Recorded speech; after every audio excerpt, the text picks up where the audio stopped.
Hello everyone. Today we are going to start a new topic acceleration. Acceleration ਸਮਝਣ ਤੋਂ ਪਹਿਲਾਂ ਤੁਹਾਨੂੰ speed, velocity, distance ਤੇ displacement ਬਾਰੇ ਚੰਗੀ ਤਰ੍ਹਾਂ ਪਤਾ ਹੋਣਾ ਜ਼ਰੂਰੀ ਆ। ਸੋ ਇਹੀ ਰਿਕਮੈਂਡ ਕਰੂੰਗੇ ਜੇ ਤੁਹਾਨੂੰ ਇਹਨਾਂ ਚੀਜ਼ਾਂ ਚੋਂ ਕਿਸੇ 'ਚ ਵੀ ਕੋਈ ਡਾਊਟ ਆ ਤੇ ਇਸ ਤੋਂ ਪਹਿਲਾਂ ਤੁਸੀਂ ਪਹਿਲੇ ਵਾਲੀਆਂ ਵੀਡੀਓਜ਼ ਜਿਨ੍ਹਾਂ ਦੇ ਲਿੰਕ ਡਿਸਕ੍ਰਿਪਸ਼ਨ ਬਾਕਸ ਵਿੱਚ ਗਿਵਨ ਆ ਤੁਸੀਂ ਉਹ ਦੇਖ ਲਓ ਸੋ ਡੈਟ ਕਿ ਤੁਹਾਨੂੰ ਐਕਸਲਰੇਸ਼ਨ ਵੀ ਕਿਹਾ ਚੰਗੀ ਤਰ੍ਹਾਂ ਕਲੀਅਰ ਹੋ ਸਕੇ। ਸੋ ਅੱਜ ਦਾ ਟੌਪਿਕ ਆਪਣਾ ਐਕਸਲਰੇਸ਼ਨ ਨੂੰ ਆਪਾਂ ਸਟਾਰਟ ਕਰਦੇ ਹਾਂ। ਸੋ ਐਕਸਲਰੇਸ਼ਨ ਹੈ ਕੀ ਆ?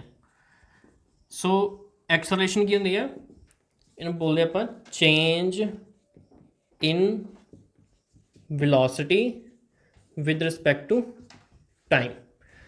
ਇਹਦਾ ਮੀਨਿੰਗ ਕੀ ਹੈ ਕਿ ਵੈਲੋਸਿਟੀ ਟਾਈਮ ਦੇ ਨਾਲ ਕਿਵੇਂ ਚੇਂਜ ਹੁੰਦੀ ਪਈ ਆ, ਉਸ ਚੀਜ਼ ਨੂੰ ਆਪਾਂ ਬੋਲ ਦਿੰਦੇ ਹਾਂ ਐਕਸਲਰੇਸ਼ਨ। ਵੈਲੋਸਿਟੀ ਹੈ ਕੀ ਆ? ਵੈਲੋਸਿਟੀ ਕੀ ਹੀ ਕਿ change in displacement with respect to time. ਜਿਵੇਂ ਜਿਵੇਂ ਡਿਸਪਲੇਸਮੈਂਟ ਚੇਂਜ ਹੁੰਦੀ ਮੀਨਸ ਕੀ ਹੈ ਕਿ ਜਿਵੇਂ ਜਿਵੇਂ ਆਬਜੈਕਟ ਮੂਵ ਕਰਦਾ ਉਹਦੀ ਡਿਸਪਲੇਸਮੈਂਟ ਚੇਂਜ ਹੋਊਗੀ ਤੇ ਮਤਲਬ ਕਿ ਉਹਦੀ ਵੈਲੋਸਿਟੀ ਆਊਗੀ।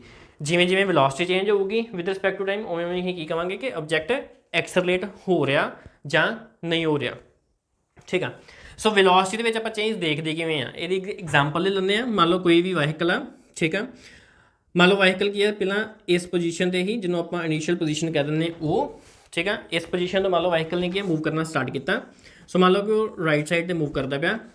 ਮੰਨ ਲੈਂਦੇ ਕਿਤੇ ਵੀ at any time a position 'ਤੇ ਉਸ ਸਬਜੈਕਟ ਦੀ ਵੈਲੋਸਿਟੀ ਹੈਗੀ ਸੀ 10 ਮੀਟਰ ਪਰ ਸੈਕਿੰਡ, ਠੀਕ ਆ।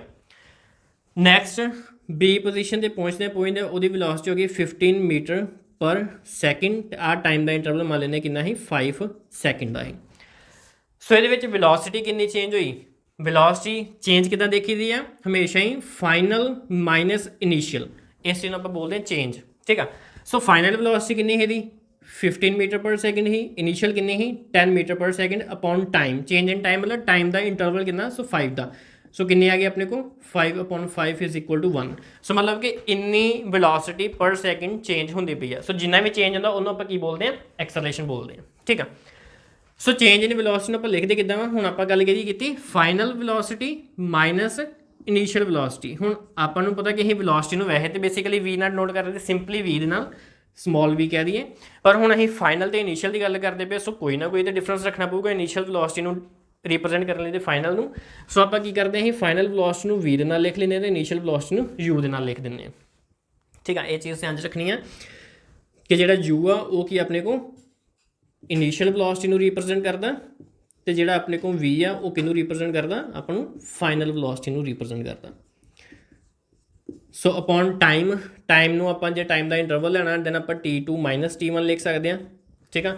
ਇਹ ਵੀ ਸੇਮ ਹੀ ਆ ਕਿ ਬਾਅਦ 'ਚ ਟਾਈਮ ਕਿੰਨਾ ਮਾਈਨਸ ਪਹਿਲਾ ਟਾਈਮ ਕਿੰਨਾ, ਜਾਂ ਇੱਦਾਂ ਸਮਝ ਸਕਦੇ ਜੇ ਮੰਨ ਲਓ ਏ ਪੋਜੀਸ਼ਨ ਦੇ ਉੱਪਰ ਟਾਈਮ ਦਾ ਆਪਣੇ ਕਿੰਨਾ ਸੀ 5 ਸੈਕਿੰਡ ਹੀ, ਬੀ ਦੇ ਉੱਪਰ ਕਿੰਨਾ ਸੀ 10 ਸੈਕਿੰਡ ਹੀ। ਸੋ ਟਾਈਮ ਦਾ ਡਿਫਰੈਂਸ ਕਿੰਨਾ ਵਾ 5 ਸੈਕਿੰਡ ਦਾ। ਸੋ ਇਸ ਤਰ੍ਹਾਂ ਵੀ ਨਾ ਆਪਾਂ ਕੀ ਸਮਝ ਸਕਦੇ ਹਾਂ। ਸੋ ਇਹ ਆਪਣੇ ਕੋਲ ਕੀ ਆ ਗਿਆ? ਐਕਸਲਰੇਸ਼ਨ। ਐਕਸਲਰੇਸ਼ਨ ਹੁੰਦੀ ਕੀ ਹੈ? Change in velocity upon change in time, ਠੀਕ ਆ। ਸੋ ਇਸ ਤੋਂ ਆਪਾਂ ਨੈਕਸਟ ਹੁਣ ਕੀ ਕਰਨਾ ਵਾ ਕਿ ਇਹ ਜੋ ਹੋ ਗਈ ਉਹਦੀ ਡੈਫੀਨੇਸ਼ਨ। ਹੁਣ ਆਪਾਂ ਇਹਦੀ ਗੱਲ ਕਰਨੀ ਯੂਨਿਟਸ ਬਾਰੇ। ਯੂਨਿਟਸ ਆਪਾਂ ਸਟਾਰਟਿੰਗ ਦੇ ਇਹ ਚੀਜ਼ ਪੜ੍ਹਦੇ ਆ ਰਹੇ ਕਿ ਯੂਨਿਟਸ ਆਪਾਂ ਜਿਹੜੀ ਗੱਲ ਕਰਦੇ ਹੋ ਕਿਹਦੀ ਬਾਰੇ ਕਰਨੀ ਆ? ਜਾਂ ਤਾਂ SI ਯੂਨਿਟਸ ਜਾਂ ਫਿਰ CGS ਯੂਨਿਟਸ ਦੀ, ਠੀਕ ਆ। ਸੋ ਹੁਣ ਆਪਣੇ ਕੋਲ ਹੈ ਕਿ ਵੈਲੋਸਿਟੀ ਅਪੋਨ ਟਾਈਮ। ਸੋ ਵੈਲੋਸਿਟੀ ਦੇ ਯੂਨਿਟ ਆਪਾਂ ਨੂੰ ਪਤਾ ਕੀ ਹੁੰਦੇ ਆ? ਮੀਟਰ ਪਰ ਸੈਕਿੰਡ ਤੇ ਟਾਈਮ ਦੇ ਕੀ ਹੁੰਦੇ ਆ? ਸੈਕਿੰਡ। ਸੋ ਯੂਨਿਟਸ ਕੀ ਬਣ ਗਏ ਆਪਣੇ ਕੋਲ? ਜੇ SI ਯੂਨਿਟਸ ਦੀ ਗੱਲ ਕਰੀਏ ਕੀ ਬਣ ਜਾਂਦੇ ਆ? Metre per second scale. ਤੇ ਜੇ CGS ਦੀ ਗੱਲ ਕਰਾਂਗੇ, CGS ਆਪਾਂ ਨੂੰ ਪਤਾ ਵੈਲੋਸਿਟੀ ਕਾਹਦੇ ਵਿੱਚ ਹੁੰਦੀ ਹੈ? ਸੈਂਟੀਮੀਟਰ ਪਰ ਸੈਕਿੰਡ ਤੇ ਟਾਈਮ ਨੇ ਤੇ ਆਲਰੇਡੀ ਸੈਕਿੰਡ 'ਚ ਹੀ ਰਹਿਣਾ। ਸੋ CGS ਯੂਨਿਟ ਕੀ ਬਣ ਜਾਂਦੇ ਇਹਦੇ? ਸੈਂਟੀਮੀਟਰ ਪਰ ਸੈਕਿੰਡ ਸਕੇਅਰ। ਸੋ ਇਹ ਕੀ ਆ? ਐਕਸਲਰੇਸ਼ਨ ਦੇ ਯੂਨਿਟਸ ਆ। ਹੁਣ ਨੈਕਸਟ ਆਪਾਂ ਇਹ ਚੀਜ਼ ਦੇਖਣੀ ਆ ਕਿ ਜਿਹੜੀ ਐਕਸਲਰੇਸ਼ਨ ਆ ਉਹ ਕੀ ਇੱਕ ਸਕੇਲਰ ਕੁਆਂਟਿਟੀ ਆ ਕਿ ਵੈਕਟਰ ਕੁਆਂਟਿਟੀ ਆ। ਸੋ ਉਹ ਚੀਜ਼ ਆਪਾਂ ਕਿਵੇਂ ਵੇਖ ਸਕਦੇ ਹਾਂ ਕਿ ਐਕਸਲਰੇਸ਼ਨ ਕਿਹੜੇ ਫੈਕਟਰਸ 'ਤੇ ਡਿਪੈਂਡ ਕਰਦੀ ਹੈ। ਸੋ ਐਕਸਲਰੇਸ਼ਨ ਕਿਹੜੇ ਫੈਕਟਰਸ 'ਤੇ ਡਿਪੈਂਡ ਕਰਦੀ ਹੈ? ਇੱਕ ਵੈਲੋਸਿਟੀ ਤੇ ਇੱਕ ਟਾਈਮ 'ਤੇ। ਤੇ ਆਪਾਂ ਨੂੰ ਇਹ ਚੀਜ਼ ਪਤਾ ਹੈ ਜਿਹੜੀ ਵੈਲੋਸਿਟੀ ਆ ਉਹ ਕੀ ਇੱਕ ਵੈਕਟਰ ਕੁਆਂਟਿਟੀ ਆ, ਟਾਈਮ ਤੇ ਚਲੋ ਇੱਕ ਸਕੇਲਰ ਕੁਆਂਟਿਟੀ ਆ, ਬਟ ਵੈਲੋਸਿਟੀ ਕੀ ਇੱਕ ਵੈਕਟਰ ਕੁਆਂਟਿਟੀ ਆ। ਸੋ ਇੱਥੋਂ ਕੀ ਬਣਦਾ ਵਾ? ਜਿਹੜੀ ਆਪਣੇ ਕੋਲ ਐਕਸਲਰੇਸ਼ਨ ਆ ਉਹ ਵੀ ਕੀ ਇੱਕ ਵੈਕਟਰ ਕੁਆਂਟਿਟੀ ਆ। ਸੋ ਵੈਕਟਰ ਕੁਆਂਟਿਟੀ ਆ ਤੇ ਇਹਦਾ ਕੀ ਮੀਨਸ ਆ? ਇਹਦੀ ਕੋਈ ਡਾਇਰੈਕਸ਼ਨ ਹੋਊਗੀ। ਜਿਵੇਂ ਵੈਲੋਸਿਟੀਜ਼ ਦੇ ਡਿਫਰੈਂਟ ਵੈਲਿਊਜ਼ ਹੁੰਦੇ ਆ, ਪੋਜ਼ਿਟਿਵ, ਨੈਗੇਟਿਵ ਤੇ 0। ਸੋ ਇਹਦਾ ਕੀ ਮੀਨਿੰਗ ਆ? ਤੇ ਐਕਸਲਰੇਸ਼ਨ ਦੀਆਂ ਵੀ ਇਹ ਸਾਰੀਆਂ ਵੈਲਿਊਜ਼ ਪੋਸੀਬਲ ਆ। ਸੋ ਹੈ ਕੀ ਆ? ਜਿਹੜੀ ਐਕਸਲਰੇਸ਼ਨ ਆ ਉਹ ਕੀ ਆ?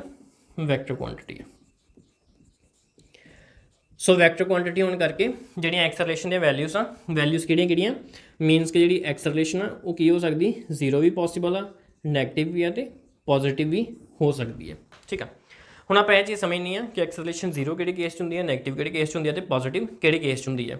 ਠੀਕ ਆ, ਸੋ ਇਹ ਚੀਜ਼ ਨੂੰ ਸਮਝਣ ਤੋਂ ਪਹਿਲਾਂ ਆਪਾਂ ਉਹੀ ਫਿਰ ਪਿਛਲੀ ਵਾਲੀ ਐਗਜ਼ਾਮਪਲ ਨੂੰ ਕੰਟੀਨਿਊ ਕਰਾਂਗੇ ਕਿ ਕੋਈ ਵੀ ਵਾਹੀਕਲ ਜਦੋਂ ਮੂਵ ਕਰਦਾ, ਸੋ ਆਪਾਂ ਨੂੰ ਪਤਾ ਵਾ ਕਿ ਜੇ ਆਪਾਂ ਡੇਲੀ ਲਾਈਫ ਦੇ ਵਿੱਚ ਗੱਲ ਕਰੀਏ, ਆਪਾਂ ਇਹ ਚੀਜ਼ ਪਹਿਲਾਂ ਵੀ ਸਮਝੀ ਸੀ ਕਿ ਵੈਲੋਸਿਟੀ ਜਿਹੜੀ ਹੁੰਦੀ ਹੈ ਵੇਰੀਏਬਲ ਵੈਲੋਸਿਟੀ ਹੁੰਦੀ ਹੈ, ਯੂਨੀਫਾਰਮ ਨਹੀਂ ਹੁੰਦੀ। ਤੇ ਆਪਾਂ ਡੇਲੀ ਲਾਈਫ ਦੀ ਕੋਈ ਗੱਲ ਕਰਦੇ ਹਾਂ ਕਿ ਕੋਈ ਵੀ ਵਾਹੀਕਲ ਮੂਵ ਕਰਦਾ, ਸੋ ਆਪਾਂ ਇੱਥੇ ਜੀ ਵੇਰੀਏਬਲ ਵੈਲੋਸਿਟੀ ਲੈ ਕੇ ਚੱਲਦੇ ਹਾਂ। ਵੇਰੀਏਬਲ ਵੈਲੋਸਿਟੀ ਦਾ ਕੀ ਮੀਨਿੰਗ ਹੈ? ਮੰਨ ਲਓ ਆਬਜੈਕਟ ਕੀ ਹੈ, ਏ ਪੋਜੀਸ਼ਨ ਤੋਂ ਰੈਸਟ ਤੋਂ ਮੂਵ ਕਰਨਾ ਸਟਾਰਟ ਕਰਦਾ। ਰੈਸਟ ਮਤਲਬ ਕਿ ਇੱਥੇ ਵੈਲੋਸਿਟੀ ਕੀ ਉਹਦੀ ਜ਼ੀਰੋ ਆ। ਠੀਕ ਆ, ਜਿਵੇਂ ਜਿਵੇਂ ਉਹ ਮੂਵ ਕਰੂਗਾ ਇਸ ਨੰਬਰ ਲਾਈਨ 'ਤੇ, ਮੰਨ ਲਓ ਕਿ ਡਿਫਰੈਂਟ ਪੋਜੀਸ਼ਨਸ ਆ B C D E। ਸੋ ਮੰਨ ਲੈਂਦੇ ਕਿ ਅਸੀਂ ਕੀ ਆ, ਆਬਜੈਕਟ ਨੇ ਇੱਥੋਂ ਆਪਣੀ ਸਪੀਡ ਨੂੰ ਵਧਾਉਣਾ ਸ਼ੁਰੂ ਕੀਤਾ, ਇੱਥੋਂ ਤੱਕ ਵਧਾਉਂਦਾ ਵਧਾਉਂਦਾ ਉਹ ਕਿੱਥੇ ਆ ਗਿਆ 10 ਮੀਟਰ ਪਰ ਸੈਕਿੰਡ 'ਤੇ ਲਿਆਂਦਾ। ਠੀਕ ਆ, ਫਿਰ ਉਹਨੇ ਥੋੜੀ ਹੋਰ ਸਪੀਡ ਨੂੰ ਵਧਾਈ 15 ਮੀਟਰ ਪਰ ਸੈਕਿੰਡ 'ਤੇ ਚਲੇ ਗਿਆ। ਦੈਨ ਕੀ ਹੋਇਆ, ਮੰਨ ਲੈਂਦੇ ਕਿ ਉਹਨੇ ਆਪਣੀ ਵੈਲੋਸਿਟੀ ਨੂੰ ਕੌਨਸਟੈਂਟ ਰੱਖਿਆ, ਫਿਰ ਉਹਨੇ ਘਟਾਉਣਾ ਸ਼ੁਰੂ ਕੀਤਾ, ਕਿੱਥੇ ਆ ਗਿਆ 10 ਮੀਟਰ ਪਰ ਸੈਕਿੰਡ 'ਤੇ। ਫਿਰ ਮੰਨ ਲਓ ਕਿ ਆਪਣੀ ਡੈਸਟੀਨੇਸ਼ਨ 'ਤੇ ਪਹੁੰਚ ਗਿਆ, ਤੇ ਇੱਥੇ ਉਹਨੇ ਫਿਰ ਕੀ ਆ, ਵੈਲੋਸਿਟੀ ਜ਼ੀਰੋ ਹੋ ਗਈ, ਮਤਲਬ ਕਿ ਰੈਸਟ ਪੋਜੀਸ਼ਨ 'ਤੇ ਆ ਗਿਆ। ਸੋ ਹੁਣ ਇਸ ਟੋਟਲ ਜਰਨੀ ਨੂੰ ਜੇ ਆਪਾਂ ਦੇਖੀਏ ਤਾਂ ਇਸ ਟੋਟਲ ਜਰਨੀ ਵਿੱਚ ਕੀ ਹੈ, ਡਿਫਰੈਂਟ ਟਾਈਮਸ ਤੇ ਡਿਫਰੈਂਟ ਪੋਜੀਸ਼ਨ 'ਤੇ ਉਹਦੀ ਵੈਲੋਸਿਟੀ ਕੀ ਆ, ਡਿਫਰੈਂਟ ਆ।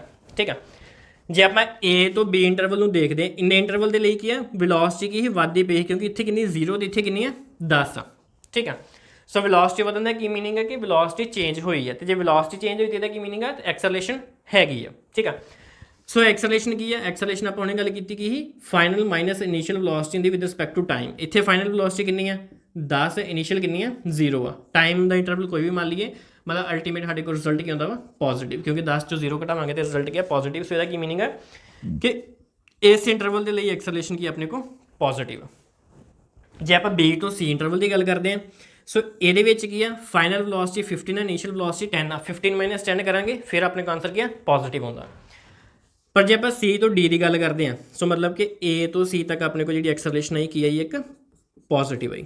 ਠੀਕ ਆ, ਜੇ ਆਪਾਂ C ਤੋਂ D ਇੰਟਰਵਲ ਦੀ ਗੱਲ ਕਰੀਏ, ਹੁਣ C ਤੋਂ D ਇੰਟਰਵਲ ਦੇ ਵਿੱਚ ਆਪਣੀ ਵੈਲੋਸਿਟੀ ਕੀ ਆ, ਕਾਂਸਟੈਂਟ ਆ, ਯੂਨੀਫਾਰਮ ਮੀਨਸ ਚੇਂਜ ਨਹੀਂ ਹੁੰਦੀ ਪਈ। ਤੇ ਜੇ ਚੇਂਜ ਨੇ ਵੈਲੋਸਿਟੀ ਜ਼ੀਰੋ ਆ, ਤੇ ਇਹਦਾ ਕੀ ਮੀਨਿੰਗ ਆ ਕਿ ਐਕਸਲਰੇਸ਼ਨ ਵੀ ਜ਼ੀਰੋ ਆ, ਕਿਉਂਕਿ ਆਪਣੀ ਇਨੀਸ਼ੀਅਲ ਤੇ ਫਾਈਨਲ ਦੋਨੋਂ ਕੀ ਆ, ਸੇਮ ਹੀ ਆ। ਉਦੋਂ ਵੀ 15 ਮੀਟਰ ਪਰ ਸੈਕਿੰਡ ਸੀ, ਹੁਣ ਵੀ ਕਿੰਨੀ ਆ, 15 ਮੀਟਰ ਪਰ ਸੈਕਿੰਡ ਆ। ਸੋ ਮਤਲਬ ਕਿ ਚੇਂਜ ਨੇ ਵੈਲੋਸਿਟੀ ਕੀ ਆ ਗਈ ਆਪਣੀ V ਮਾਈਨਸ U ਦੇ ਬਰਾਬਰ ਆ ਗਿਆ ਜ਼ੀਰੋ ਦੇ। ਸੋ ਇਹਦਾ ਕੀ ਮੀਨਿੰਗ ਆ, ਜਿਹੜਾ ਇੰਟਰਵਲ ਆਪਣਾ C ਤੋਂ D, ਇਹਦੇ ਲਈ ਐਕਸਲਰੇਸ਼ਨ ਕਿੰਨੀ ਆਪਣੀ ਜ਼ੀਰੋ ਆ।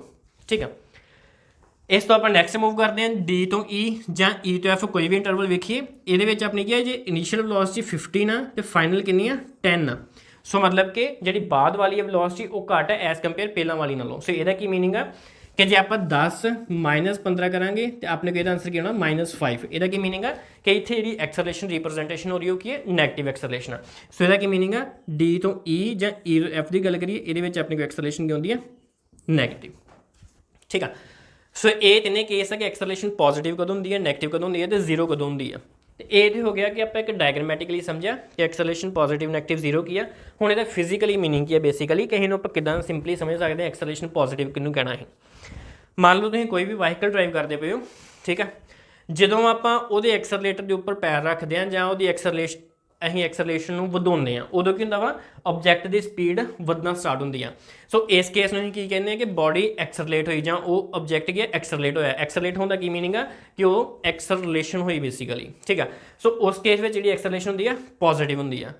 ਜੇ ਆਪਣਾ ਵਾਹੀਕਲ ਇੱਕ ਕਾਂਸਟੈਂਟ ਸਪੀਡ ਦੇ ਨਾਲ ਮੂਵ ਕਰਦਾ ਵਾ, ਦੈਨ ਉਸ ਕੇਸ ਦੇ ਵਿੱਚ ਕੀ ਆ, ਵੈਲੋਸਿਟੀ ਚੇਂਜ ਨਹੀਂ ਹੁੰਦੀ ਪਈ, ਤੇ ਇਹਦਾ ਕੀ ਮੀਨਿੰਗ ਆ ਕਿ ਐਕਸਲਰੇਸ਼ਨ ਉੱਥੇ ਕੀ ਆ, ਬਿਲਕੁਲ ਨਹੀਂ ਹੈਗੀ, ਮਤਲਬ ਜ਼ੀਰੋ ਹੀ ਆ। ਥਰਡ ਕੇਸ ਕੀ ਆ, ਜਦੋਂ ਵਾਹੀਕਲ ਡਰਾਈਵ ਕਰਦੇ ਹਾਂ ਕੋਈ ਗਾੜੀ ਆਬਸਟੈਕਲ ਆ ਗਿਆ, ਦੈਨ ਆਪਾਂ ਕੀ ਬ੍ਰੇਕ ਅਪਲਾਈ ਕਰਦੇ ਹਾਂ, ਉਦੋਂ ਕੀ ਅਸੀਂ ਐਕਸਲਰੇਟਰ ਛੱਡ ਦਿੰਦੇ ਹਾਂ। ਠੀਕ ਆ, ਉਦੋਂ ਨੂੰ ਅਸੀਂ ਐਕਸਲਰੇਟ ਨਹੀਂ ਕਰਦੇ ਬਲਕਿ ਅਸੀਂ ਬ੍ਰੇਕ ਅਪਲਾਈ ਕਰਦੇ ਹਾਂ। ਸੋ ਉਸ ਕੇਸ ਵਿੱਚ ਕੀ ਆ, ਜਿਹੜੇ ਆਬਜੈਕਟ ਦੀ ਸਪੀਡ ਕੀ ਆ ਡਾਊਨ ਜਾਣਾ ਸਟਾਰਟ ਹੁੰਦੀ। ਸੋ ਉਸ ਕੇਸ ਨੂੰ ਕੀ ਬੋਲਦੇ ਹਾਂ, ਐਕਸਲਰੇਸ਼ਨ ਨੈਗੇਟਿਵ। ਸੋ ਐਕਸਲਰੇਸ਼ਨ ਨੈਗੇਟਿਵ ਨੂੰ ਆਪਾਂ ਰਿਟਾਰਡੇਸ਼ਨ ਵੀ ਬੋਲਦੇ ਹਾਂ, ਰਿਟਾਰਡੇਸ਼ਨ ਜਾਂ ਡੀ ਐਕਸਲਰੇਸ਼ਨ ਵੀ ਨਾਮ ਦੇ ਨਾਲ ਜਾਣਿਆ ਜਾਂਦਾ ਇਹਨੂੰ। ਸੋ ਇਹ ਸਾਰੀਆਂ ਟਰਮਸ ਜਿਹੜੀਆਂ ਕਿਹਦੀਆਂ ਵਾ, ਐਕਸਲਰੇਸ਼ਨ ਨੈਗੇਟਿਵ, ਰਿਟਾਰਡੇਸ਼ਨ ਜਾਂ ਡੀ ਐਕਸਲਰੇਸ਼ਨ ਦਾ ਮੀਨਿੰਗ ਸੇਮ ਹੀ ਆ ਕਿ ਆਬਜੈਕਟ ਦੀ ਵੈਲੋਸਿਟੀ ਕੀ ਆ, ਘਟਦੀ ਪਈ ਆ। ਸੋ ਆਸ ਹੈ ਮੈਨੂੰ ਕਿ ਤੁਹਾਨੂੰ ਇਹਨਾਂ ਟੌਪਿਕ ਕਲੀਅਰ ਹੋ ਗਿਆ ਹੋਊਗਾ। So next is types of acceleration. Acceleration ਦੋ ਟਾਈਪਸ ਦੀ ਹੁੰਦੀ ਆ। First is uniform acceleration and second is non uniform acceleration. So ਜਿਹੜੇ ਵਰਡਸ ਦਾ ਯੂਨੀਫਾਰਮ ਤੇ ਨੋਨ ਯੂਨੀਫਾਰਮ ਇਹ ਤੁਸੀਂ ਆਲਰੇਡੀ ਸੁਣੇ ਹੋਣਗੇ ਆਪਣੇ ਸਪੀਡ ਤੇ ਵੈਲੋਸਿਟੀ ਵਾਲੀ ਵੀਡੀਓ ਦੇ ਵਿੱਚ। ਸੋ ਜੋ ਮੀਨਿੰਗ ਉੱਥੇ ਹੈ ਯੂਨੀਫਾਰਮ ਤੇ ਨਾਨ ਯੂਨੀਫਾਰਮ ਦਾ ਸੇਮ ਮੀਨਿੰਗ ਇੱਥੇ ਹੈ। ਯੂਨੀਫਾਰਮ ਦਾ ਕੀ ਮੀਨਿੰਗ ਸੀ ਕਿ equal change in equal interval of time. ਉੱਥੇ ਆਪਾਂ ਗੱਲ ਕੀਤੀ ਸੀ ਵੈਲੋਸਿਟੀ ਦੀ, ਇੱਥੇ ਕਦੀ ਗੱਲ ਕਰਦੇ ਪਏ ਆਪਾਂ ਐਕਸਲਰੇਸ਼ਨ ਦੀ। ਸੋ ਇਹਨੂੰ ਆਪਾਂ ਇੱਕ ਐਗਜ਼ਾਮਪਲ ਨਾਲ ਸਮਝਦੇ ਹਾਂ। ਮੰਨ ਲਓ ਕਿ ਆਪਾਂ ਇੱਕ ਟਾਈਮ ਲਾਈਨ ਲਈ, ਠੀਕ ਆ, ਮੰਨ ਲੈਂਦੇ ਕਿ ਕੋਈ ਵੀ ਆਬਜੈਕਟ ਹੈ ਜਿਹਨੇ O ਪੋਜੀਸ਼ਨ ਤੋਂ ਕੀ ਆ ਮੂਵ ਕਰਨਾ ਸਟਾਰਟ ਕਰਨਾ, ਮੀਨਸ O ਕੀ ਉਹਦੀ ਸਟਾਰਟਿੰਗ ਪੋਜੀਸ਼ਨ ਆ। ਸੋ ਮੰਨ ਲਓ ਕਿ ਆ ਗਿਆ ਟਾਈਮ ਦੇ ਇੰਟਰਵਲਸ ਆ, ਹਰ ਇੱਕ ਇੰਟਰਵਲ ਕਿਹਨੂੰ ਕੋਰਸਪੋਂਡ ਕਰਦਾ 1 ਸੈਕਿੰਡ ਨੂੰ ਕੋਰਸਪੋਂਡ ਕਰਦਾ ਪਿਆ, ਠੀਕ ਆ। ਸੋ ਇਹ ਕੰਟੀਨਿਊਸ ਆ। ਸੋ ਜਦੋਂ ਆਬਜੈਕਟ ਮੂਵ ਕਰਨਾ ਸਟਾਰਟ ਕੀਤਾ ਇੱਥੇ ਵੈਲੋਸਿਟੀ ਉਹਦੀ ਕਿੰਨੀ ਆ 0। 1 ਸੈਕਿੰਡ ਬਾਅਦ ਕਿੰਨੀ ਹੋ ਗਈ 1 ਮੀਟਰ ਪਰ ਸੈਕਿੰਡ, 2 ਸੈਕਿੰਡ ਬਾਅਦ 2 3 4 5। ਸੋ ਜੇ ਤਾਂ ਆਬਜੈਕਟ ਇਸ ਵੈਲੋਸਿਟੀ ਦੇ ਨਾਲ ਮੂਵ ਕਰਦਾ ਪਿਆ, ਸੋ ਇਹਦੇ ਵਿੱਚ ਕੀ ਵੇਖਣ ਚਾਹੁੰਦਾ ਕਿ ਹਰ ਇੱਕ ਸੈਕਿੰਡ ਇੰਟਰਵਲ ਬਾਅਦ ਉਹਦੀ ਸਪੀਡ ਵੈਲੋਸਿਟੀ ਕੀ ਹੈ 1 ਮੀਟਰ ਪਰ ਸੈਕਿੰਡ ਵੱਧਦੀ ਪਈ ਆ। ਸੋ ਇਹਦੇ ਵਿੱਚ ਕੀ ਹੈ equal change in equal interval of time ਆ। ਸੋ ਇਸ ਟਾਈਪ ਦੀ ਜਿਹੜੀ ਐਕਸਲਰੇਸ਼ਨ ਇਹਨੂੰ ਅਸੀਂ ਬੋਲਦੇ ਹਾਂ ਯੂਨੀਫਾਰਮ ਐਕਸਲਰੇਸ਼ਨ, ਠੀਕ ਆ। ਸੋ ਇਹ ਕੀ ਹੋ ਗਈ ਯੂਨੀਫਾਰਮ ਐਕਸਲਰੇਸ਼ਨ। ਇਹੀ ਮੰਨ ਲਓ ਕਿ ਆਬਜੈਕਟ ਜਿਹੜਾ ਇਹ ਇਸ ਤਰ੍ਹਾਂ ਨਹੀਂ ਮੂਵ ਕਰਦਾ, ਇੰਟਰਵਲਸ 1 ਸੈਕਿੰਡ ਦਾ ਹੀ ਆ। ਮੰਨ ਲਓ ਕਿ ਇਹ ਆਬਜੈਕਟ ਕੀ ਆ ਕੁਛ ਇੰਟਰਵਲਸ ਤੇ ਕੁਛ ਡਿਫਰੈਂਟ ਤਰ੍ਹਾਂ ਬਿਹੇਵ ਕਰਦਾ। ਸਟਾਰਟਿੰਗ ਤੇ ਮੰਨ ਲੈਂਦੇ ਕਿ ਉਹਦੀ ਵੈਲੋਸਿਟੀ 0 ਆ, ਦੈਨ 1 ਹੋ ਗਈ 3 4 6 8 9। ਸੋ ਮੰਨ ਲਓ ਕਿ ਕੁਛ ਇਸ ਟਾਈਪ ਦੀ ਉਹਦੀ ਵੇਰੀਏਸ਼ਨ ਆਉਂਦੀ ਹੈ ਉਹਦੀ ਵੈਲੋਸਿਟੀ ਦੇ ਵਿੱਚ ਕਿ ਹਰ ਇੱਕ ਸੈਕਿੰਡ ਬਾਅਦ ਕਦੀ ਤਾਂ 1 ਮੀਟਰ ਪਰ ਸੈਕਿੰਡ ਵਾਧਾ ਹੁੰਦਾ ਤੇ ਕਦੀ 2 ਮੀਟਰ ਪਰ ਸੈਕਿੰਡ ਦਾ ਵਾਧਾ ਹੋ ਰਿਹਾ ਉਹਦੀ ਵੈਲੋਸਿਟੀ ਦੇ ਵਿੱਚ। ਸੋ ਜਿਹੜੀ ਇਸ ਟਾਈਪ ਦੀ ਐਕਸਲਰੇਸ਼ਨ ਹੁੰਦੀ ਹੈ ਇਹਨੂੰ ਆਪਾਂ ਬੋਲਦੇ ਹਾਂ ਨਾਨ ਯੂਨੀਫਾਰਮ ਐਕਸਲਰੇਸ਼ਨ, ਕਿਉਂਕਿ ਇੱਕੋ ਤਰ੍ਹਾਂ ਹੀ ਉਹ ਬਿਹੇਵ ਨਹੀਂ ਕਰਦੀ ਪਈ। ਹੋ ਸਕਦਾ ਕਿਤੇ ਡਿਕਰੀਜ਼ ਵੀ ਹੋ ਜੇ, 9 ਤੋਂ ਬਾਅਦ ਜੇ 6 ਵੀ ਆ ਜਾਂਦਾ ਵਾ ਤੇ ਤਾਂ ਵੀ ਕਿਹਦੀ ਕੈਟੇਗਰੀ 'ਚ ਆਉਂਦਾ ਹੈ ਨਾਨ ਯੂਨੀਫਾਰਮ ਦੀ ਕੈਟੇਗਰੀ 'ਚ ਹੀ ਆਉਂਦਾ। ਸੋ ਇਹ ਦੀਆਂ ਕੀ ਹੀ ਦੋ ਟਾਈਪਸ ਹੀ ਯੂਨੀਫਾਰਮ ਐਕਸਲਰੇਸ਼ਨ ਤੇ non uniform acceleration. So this is all about acceleration. ਮੈਨੂੰ ਤਾਂ ਆਸ ਹੈ ਕਿ ਤੁਹਾਨੂੰ ਇਹ ਟੌਪਿਕ ਕਲੀਅਰ ਹੋ ਗਿਆ ਹੋਊਗਾ, ਬਟ ਫਿਰ ਵੀ ਜੇ ਤੁਹਾਡਾ ਕੋਈ ਡਾਊਟ ਆ ਤਾਂ ਤੁਸੀਂ ਮੇਰੇ ਨਾਲ ਡਿਸਕਸ ਕਰ ਸਕਦੇ ਹੋ। ਸੋ ਉਹਨਾਂ ਟਾਈਮ ਲਈ ਤੁਸੀਂ ਇਹ ਚੀਜ਼ ਰਿਵਾਈਜ਼ ਕਰੋ, ਫਿਰ ਆਪਾਂ ਜਲਦੀ ਮਿਲਾਂਗੇ ਕੁਛ ਨਵੀਂ ਵੀਡੀਓ ਦੇ ਨਾਲ। Thank you.